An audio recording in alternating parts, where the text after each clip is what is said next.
welcome back to Mariana Math Books. My name is Mariana and today I am here with my favorite dedications and epigraphs of 2024. This is actually part 2 of the video. In part 1 I mentioned my favorite opening lines, and also I talked about why epigraphs and dedications are some of my favorite elements in books and why I am doing a video for favorite opening lines, dedications and epigraphs. I'm going to link down below my first video, if you are curious why epigraphs and dedications are two of my favorite bookish elements. But today I'm just going to go ahead and tell you what my favorites are. In the previous video I talked about, I think, 5 or 6 favorite opening lines, and today I'm doing part 2, which are the dedications and the epigraphs. So this video is going to be getting nerdier increasingly, so I'm going to start with the dedications and then I'm going to end with the epigraphs. I'm going to leave for the end the nerdiest ones, which are the authors that happen to write fantasy and science fiction who are history nerds, and one of them is actually a historian who specializes in Byzantium, and she also publishes scholarly works. So I'm going to nerd a bit about them and their websites and their author's notes and stuff. Just as a quick intro, because I did my introduction in part 1 of this video and I don't want to leave this video without introduction. I like to read, obviously. I like to read books, but I don't only read books to finish books. I like to read because of the whole reading experience. So sometimes I get super excited about books that maybe the book in itself wasn't necessarily a favorite book, but because of the author or the theme or the context or whatever reason, the reading experience was really amazing. And so because of that, I do really appreciate bookish elements that have nothing to do with the text in itself, with the book, with the work in itself, whether it's fiction or non-fiction. And so I would say my favorite bookish elements that are not the text in itself are, well, one that is related is the closing lines. In my previous video, which I did my favorite opening lines of 2024, I mentioned that yes, I do love opening lines, but actually I pay more attention to the closing lines. And the closing lines, like the final sentence of a book, is something I really look forward to, and I love when there is an amazing final sentence. And then other elements that I love, or the top elements that I love, would be obviously dedications and epigraphs, author's notes and footnotes. And again, that is because I read for the reading experience, not only for the book, which is why I really appreciate these elements that make me fall in love not only with books but also with authors. I feel like my favorite authors tend to be nerds. Also, I've done a video where I talked about the different types of favorite authors, and I'm not going to get into that, but this is part of it. Sometimes you have a favorite author not necessarily because they wrote a favorite book, but because of who they are in terms of their writing project, or in terms of their ideology or the way they think, or because they're such nerds, or just because they are really cool as a person. And this is something that we are definitely going to see in this video. So without further ado, let's just go ahead with a list of favorites. I am going to start with the dedications. I don't remember if I mentioned I am going to share 3 dedications and 3 epigraphs. The first dedication I'm going to share with you is The Adventures of Amina Al-Sirafi by Shannon Chakraborty. This is a book that I read per my sister's recommendation. My sister is not a big fantasy reader. She reads more fantasy nowadays because her husband really likes fantasy and she's trying to get into the genre, but she has never been a big fantasy reader. And The Adventures of Amina Al-Sirafi is the first book that in her adulthood has made her just want to read in 2 days, where she even bought a special edition of the book after reading it. She has done fan art, which she had never done in her life, and yeah, so it was a very, very special book. So obviously I wanted to read it. One of the reasons why she loved this book is because it has a female main character who is in her 40s, I want to say late 30s or 40s, which is not something you see a lot in fantasy, and she is a mom. This is important context for the dedication. So when my sister told me about the book, and one of the things she told me why she liked it and why she wanted me to read it is because the main character Amina, she has a daughter, and the beginning of the book starts when an adventure presents itself for Amina. Not going to go into details about the plot, but she has to decide whether she wants to go on an adventure or not, because she has a daughter.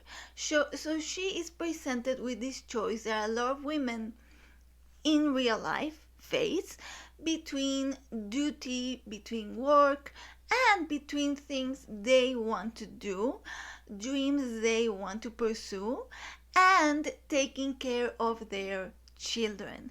And so in this case, she has to decide, do I go on this adventure or should I stay here with my daughter? And my sister really loved that because that's something that you don't see in fantasy.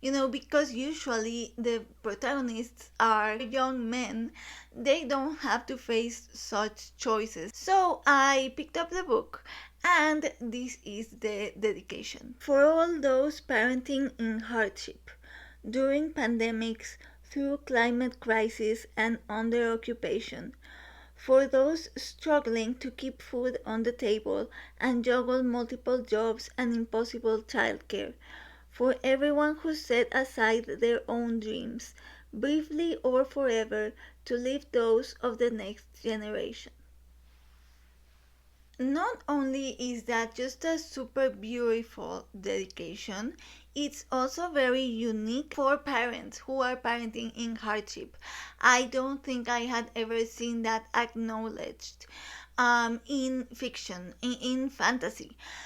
For people, mothers, who have to give up their dreams, as it says, briefly or forever, to lift up those of the next generation. That is something that is not acknowledged usually. And forgive me, but that is why I love fantasy written by women. It's very different, it's very unique. They are doing stuff that men are not doing in fantasy, just full stop. But not only is it beautiful, it and meaningful and unique and important, but also rounds the whole idea for me of what I had of the book, and also immediately makes me fall in love with Shannon Chakraborty as an author, about her project, about the book. It makes me want not only to read the book but to know more, just in general, of the project, of the book, of her as an author.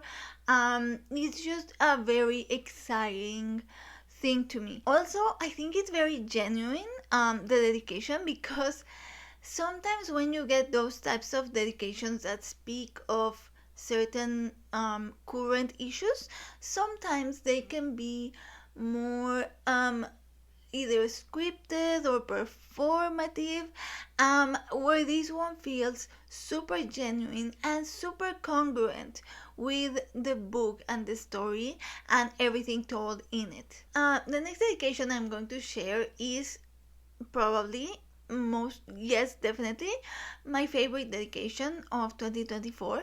Not only my favorite dedication, but I do think it's one of my favorite things that I read in 2024 is this dedication. Like, that is how impactful it was, and that is the dedication for A Memory Called Peace by no A Memory Called Empire by Arkady Martine. And so this is a case where I didn't know a lot about the book because I body read this with Elle, my friend Elle. You know her. I talk about her all the time. We body read books all the time. When I know I'm going to read a book for sure, I prefer not reading synopsis or anything. So I went into this book blind, and the dedication is the first impression I got of this book. And here is where you can see how much a dedication speaks, and also an epigraph. I'm not going to read the epigraph for this particular book, but the dedication alongside with the epigraph, they really speak volumes. You don't need to read the synopsis of the book for knowing what the theme and the commentary and the social issues are going to be. So first impression of the book, this is a dedication. This book is dedicated to anyone who has ever fallen in love with a culture that is devouring their own. Wow, wow, wow, wow, wow.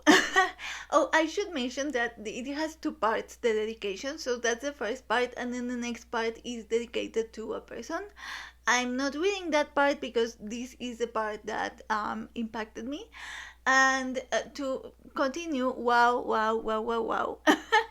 So I know often in sci-fi, the topic of colonialism is brought up, but I had never seen the topic of colonialism analyzed from this perspective, and as someone who is from a country that was colonized for centuries,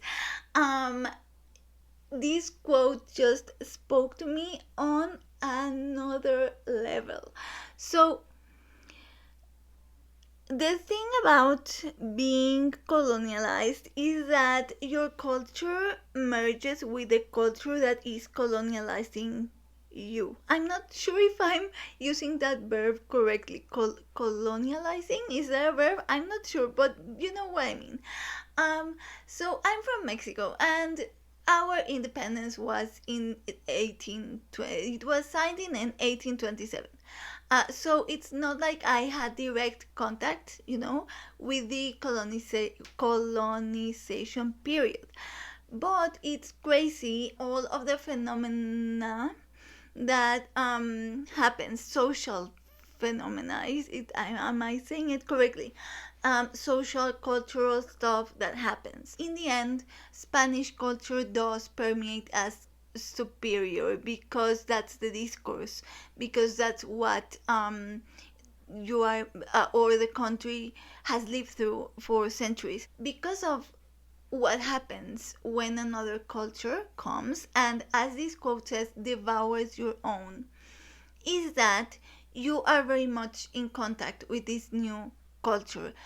In the case of Mexico specifically, it also is very much a merge, but I'm not going to talk about the cultural aspects of Mexico. What I wanted to mention is that,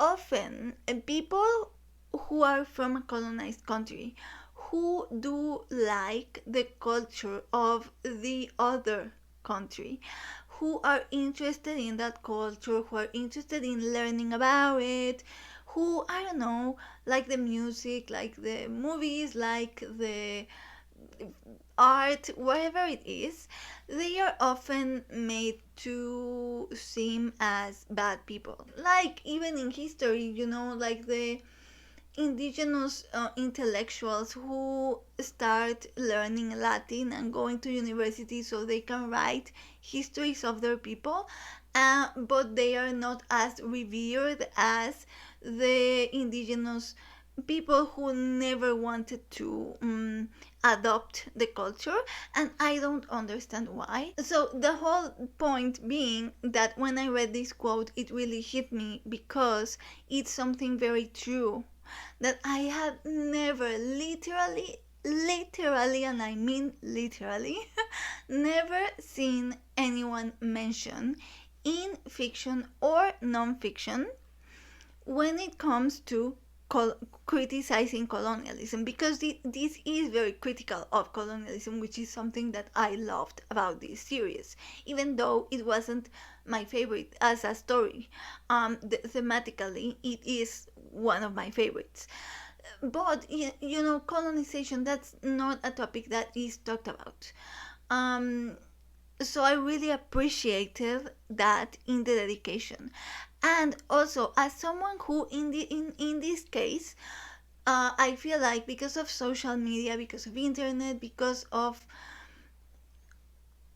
media, pop culture, whatever, I do think that a lot of countries, our cultures, are being devoured by the prevalent culture in media, which is from the US, right? Specifically in Mexico, there are certain traditions that were not actually traditions that come from movies from the US that are now seen as Mexican traditions but were actually adopted from movies in the US, stuff like that. Or even the language, businesses owned by young people, they often have names in English. When I don't know, my sister graduated recently, and her graduation package included stickers and such. They were in English. We do speak a lot of Spanglish. The language permeates the food, the fashion, as you can tell, because I have a booktube channel in English and I read a lot in English.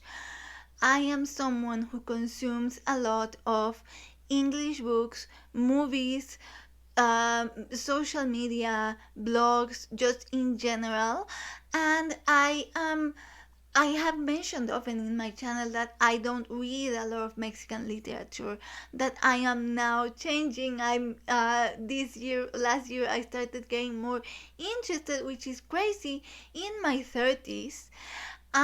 So, falling in love with a culture that is devouring your own is a super gut-wrenching thing that is very real. And just that quote, I feel like I could make a whole video just about that quote in itself.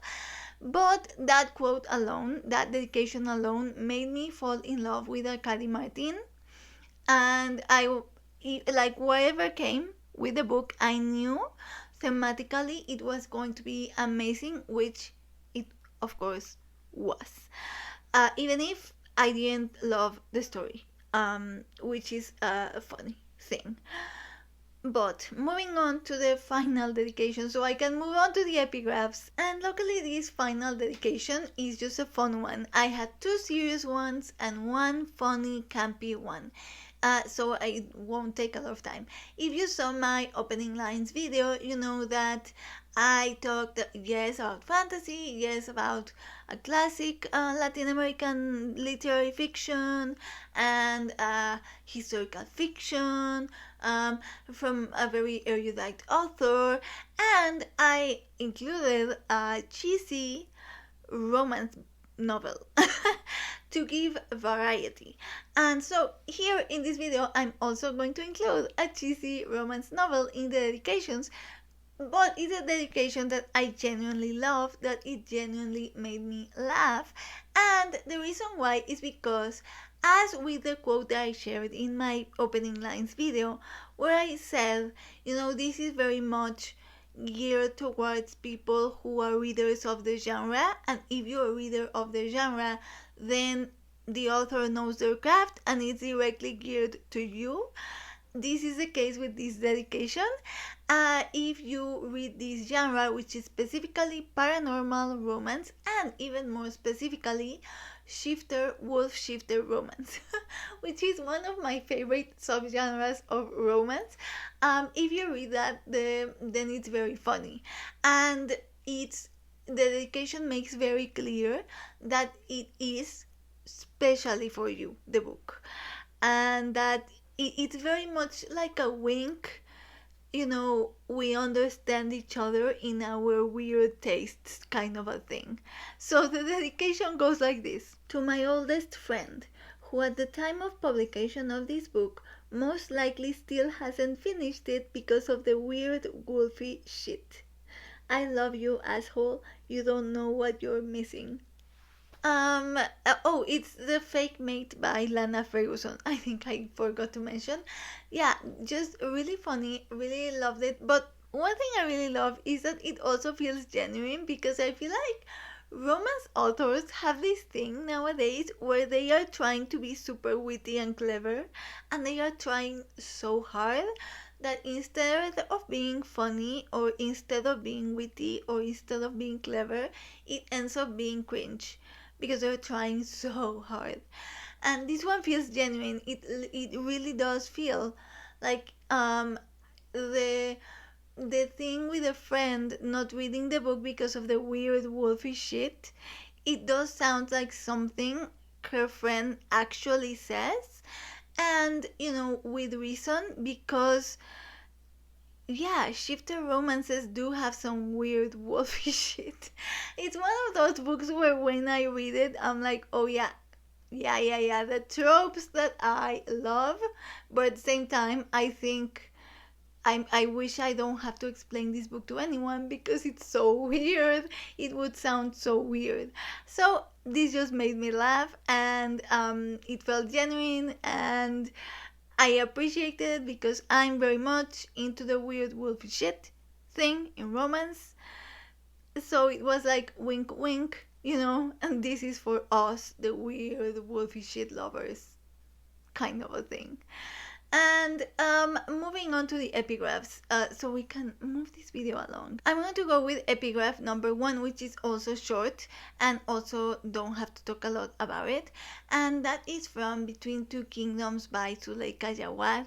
Between Two Kingdoms is a memoir, illness memoir. Suleika Jaouad was diagnosed with leukemia when she was I think 21, 22, in her early 20s. And this is a book about her, from her diagnosis all the way to dealing with the chemos and everything.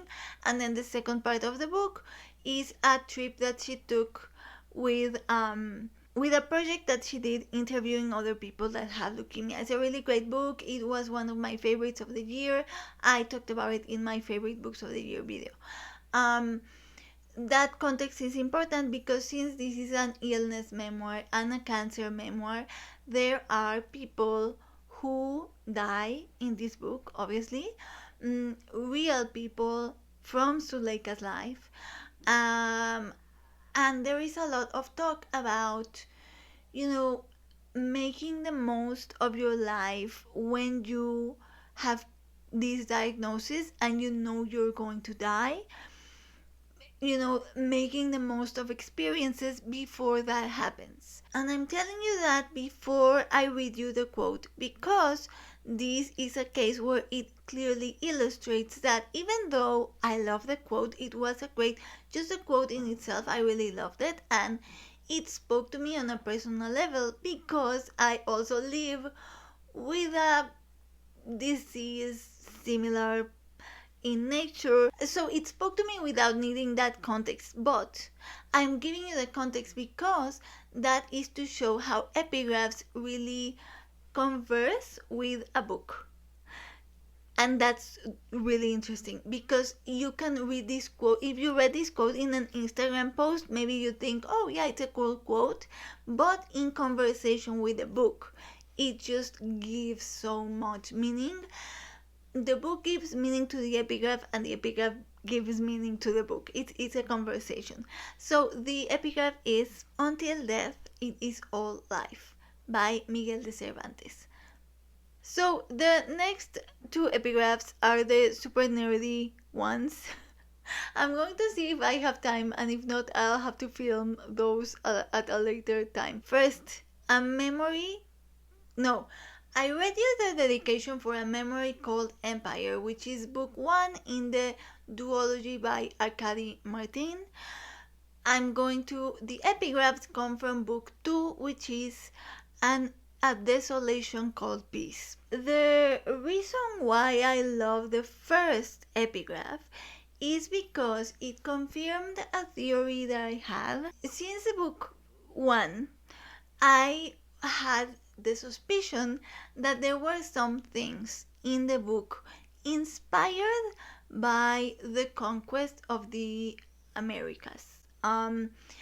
There are things like the naming conventions and certain rituals and certain cultural aspects of the culture in the empire in this book, and certain things that made me think of the conquest of the Americas by the Spanish, specifically by the Spanish in the Mesoamerica and South America region.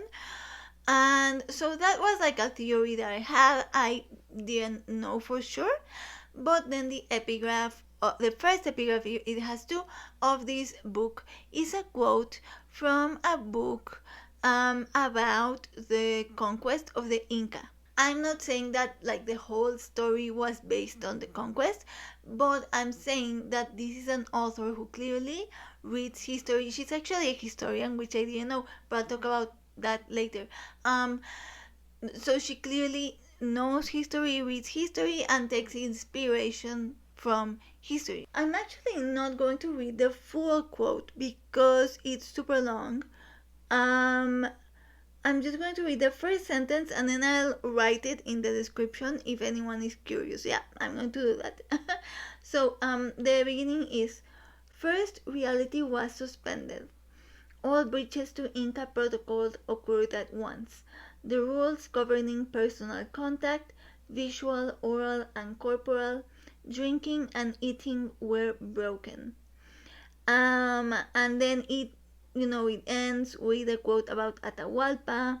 And yeah, I'm not going to read the full quote, but as I said, I'm going to put it in the description if you're curious, along with where it comes from, which book it comes from. Epigraphs are nerdy, but then also if you see what the author is reading and it's nerdy, I love it. And I don't know, I just love thinking about an author who has like an arsenal of knowledge in their brain, and they're like, oh, I'm going to put this quote at the beginning of my book. I don't know, it's just so cool to me. So epigraph number 2 is also from history, and epigraph number 2 I really like because it speaks to the title of the book, which is A Desolation Called Peace.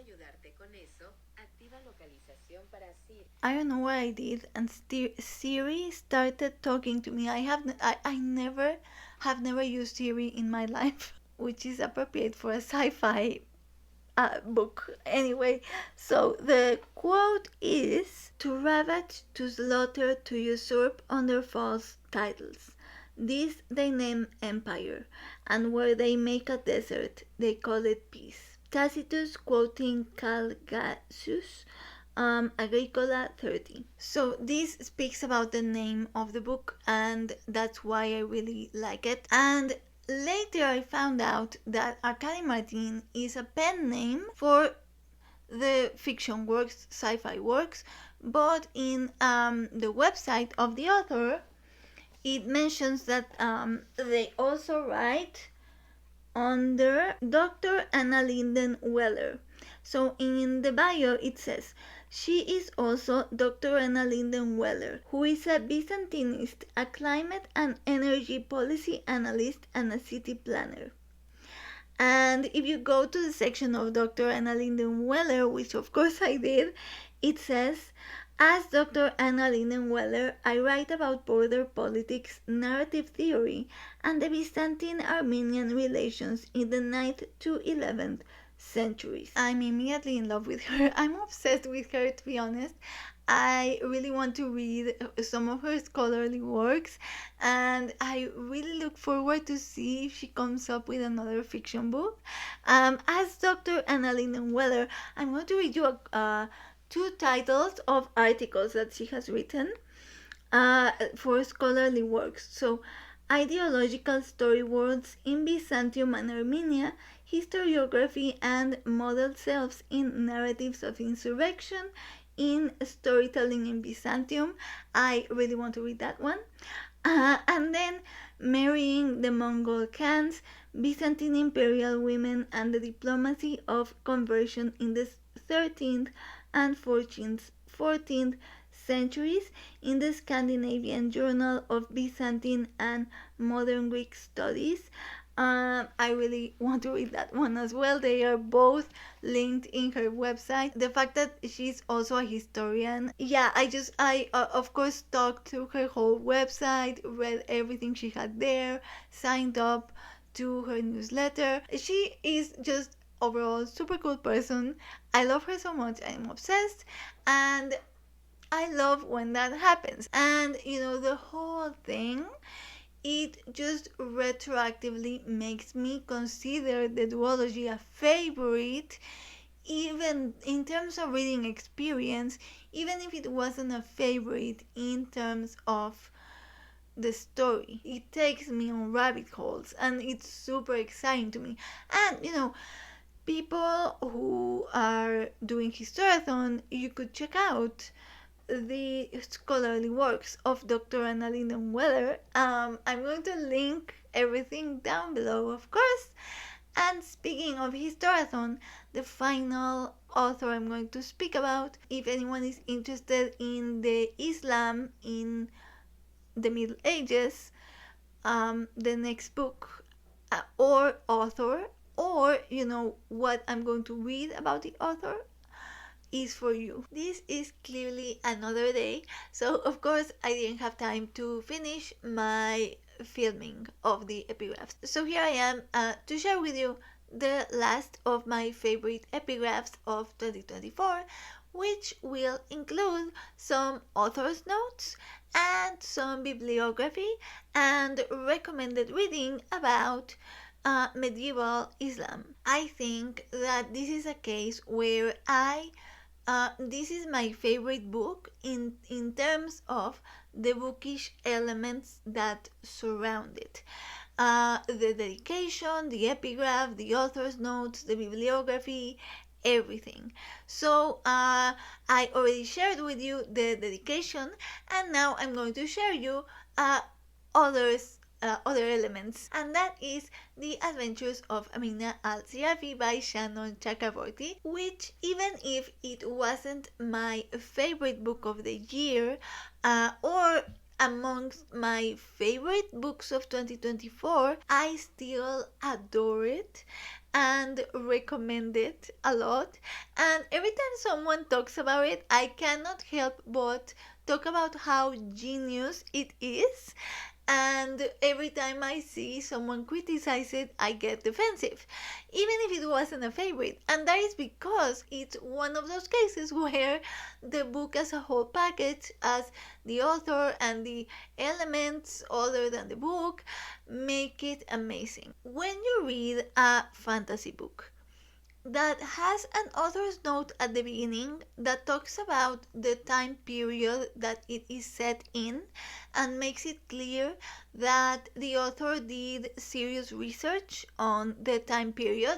And then it also includes a bibliography at the end. I'm sorry, but I am going to be in love with that author. I love historical fantasy that starts with author's notes that talk about the time period, but I had never seen a historical fantasy that includes a bibliography at the end of the book. Please take note, historical fantasy writers, why are you not including bibliography in your books? We nerds, we want it. We need it. It's our precious. Please give it to us. That being said, I'm going to read, I think I'm going to read the author's note first at the beginning, and then the epigraph. And the author's note at the beginning says, please note that in the voice of the time and place in which this book takes place, the Latin Christians of Western Europe are referred to as Franks, and the Byzantines as the Rom. The novel's 12th century, largely Islamicate societies of the northwestern Indian Ocean littoral had their own rich and fascinating way of describing antiquity, their contemporaries, and the wider world. And though I've tried to recreate that here as accurately as possible, this is a work of fiction. A glossary with additional historical and nautical terms can be found at the back, as well as suggestions for further reading. I open a fantasy book and I read that. I'm immediately in love. It doesn't matter if it's not a 5-star book. So, immediately makes me excited about the book. And now I'm going to read you the epigraph. I clung to the plank of wood, my only refuge in the storm-tossed sea, and berated myself, saying, Sinbad the sailor, you never learn, after each of your journeys, the first and the second, the third and the fourth, the fifth, all worse than that which preceded it.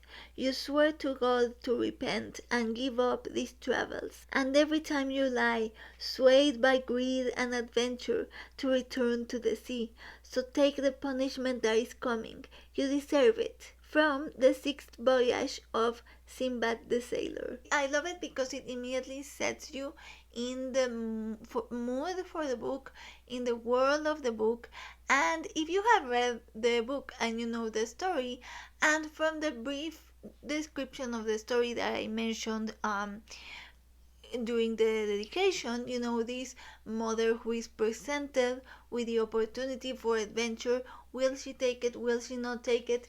The title of the book, The Adventures of Amina Al-Sirafi.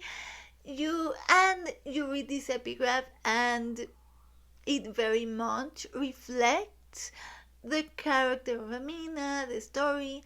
So I also think that is a great epigraph in terms of having a conversation with a book, in terms of illustrating the type of author that is writing, the type of books that she is reading or that she read for this book, and illustrating the thematic content of the book. So I think all around is a really good epigraph. I think there are some epigraphs that can be a bit mystifying, or that maybe are chosen because they mean something to the author and it's hard to make meaning of them as a reader. And of course there are some epigraphs even that I think that are purposefully chosen to be mystifying and incomprehensible, and from some obscure text and with some obscure quote that makes the author sound smart. I do think that also exists. And then finally, because I cannot help myself, I'm going to read you a bit of the author's note at the end, because it's a long author's note where she goes through the books that she read and suggests further reading for if you want to know more about 12th century Indian Ocean societies, Islamic societies. So I'm obviously not going to read the full thing, but I am going to read you a bit just so you get the gist. And if you happen to be here from Historathon, you might get some recommendations for quarter 2. This will feel a bit out of context because again I'm reading just like bits and pieces from the author's note at the end. So this just starts in the middle while she's talking about some theme. And I'm sorry about my reading, but I can't see properly, and not in this angle. I'm not the best reader, like out loud in English. Um, it's surprisingly hard to read out loud in your second language. Anyway, Yossef Rapoport's Islamic Maps is a gorgeously rendered volume that helped me better visualize and understand how Amina would have conceived of the geography of her world. And for a larger overview of the Indian Ocean in history, I recommend The Ocean of Churn, How the Indian Ocean Shaped Human History by Sanjeev Sanyal. Dhow Cultures of the Indian Ocean Cosmopolitan, Commerce and Islam by Abdul Sharif.